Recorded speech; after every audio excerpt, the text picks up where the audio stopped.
दोस्तों, मेरी स्कूल की पढ़ाई बोर्डिंग स्कूल में हुई।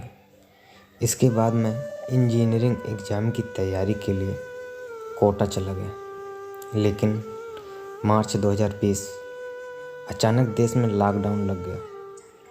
लॉकडाउन लगने के बाद सारे क्लास बंद हो गए। फिर मैं कोटा से अपने घर यूपी चला आया।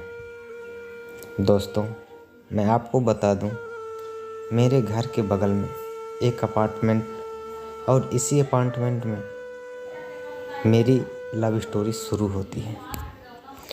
एक दिन सुबह के 7 बज रहे थे।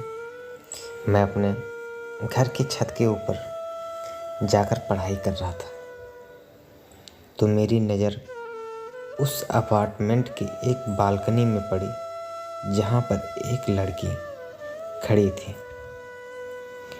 मैं अब उसे ही देख रहा था कि उसकी नज़र मुझ पे पड़ी और वह बालकनी से अंदर चली गई। अगले दिन जब मैं सुबह छत पर उसी जगह बैठकर पढ़ रहा था, तो फिर उसी बालकनी में मैंने देखा कि वह ब्रश कर रही थी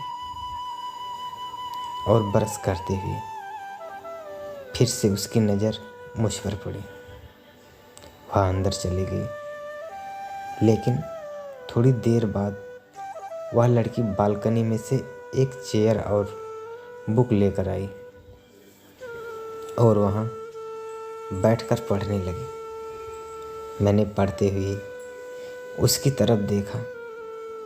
वो भी छुप छुप के मेरी तरफ देख ही रही थी।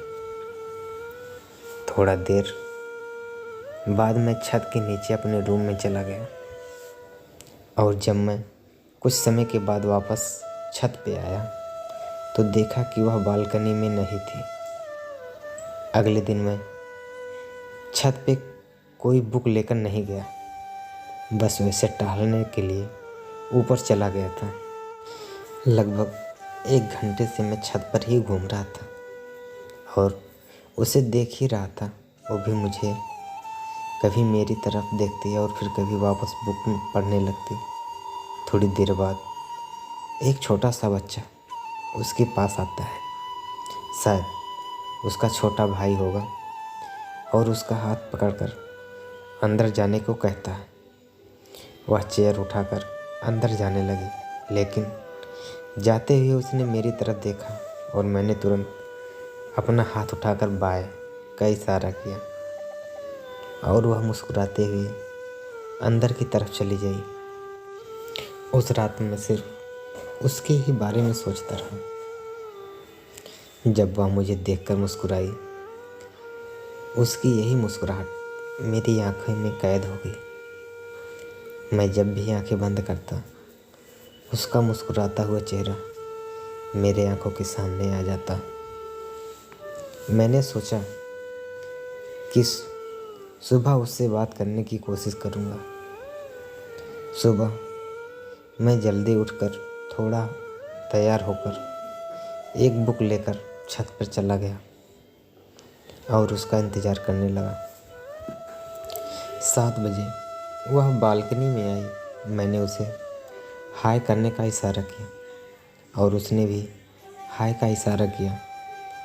मेरे दिल की धड़कनें शायद थोड़ा तेज हो गई थी, लेकिन तब भी मैंने हिम्मत करके उससे इशारे में पूछा कि क्या तुम दोनों फ्रेंड बन सकते हो?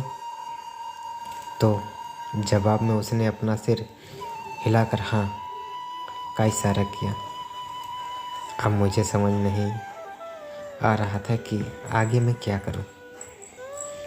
क्या थोड़ी देर तक सोचने के बाद मैं तुरंत छत के नीचे चला गया और एक क्रिकेट की गेंद लेकर आया।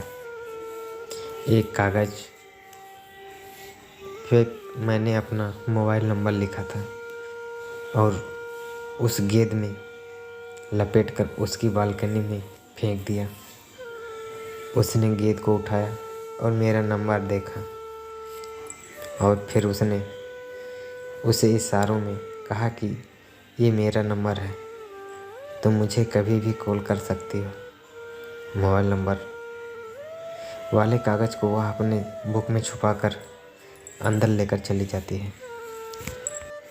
अब मैं तो सिर्फ उसी कॉल का इंतज़ार कर रहा था। आखिरकार रात के 9:30 पे एक कॉल आया और मैंने कॉल उठाया, लेकिन इधर से कोई आवाज़ नहीं आई।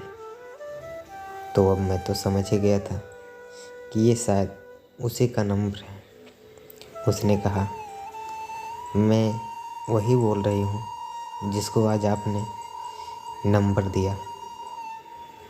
तो फिर मैंने कहा, मैं तो पहले ही समझ गया था कि आप वही हो। हम दोनों ने आधे घंटे तक बात किया। मैंने उसके बारे में खूब पूछा। उसने अपना नाम रश्मिता बताया और वह 12th क्लास में थी। हम दोनों ने एक दूसरे को अपने अपने बारे में बताया और यही हमारी लव स्टोरी की शुरुआत होती है। हम दोनों ने आपस में बातें करना चालू कर दिया और बराबर में हम लोगों का मिलना जुलना चलता रहा।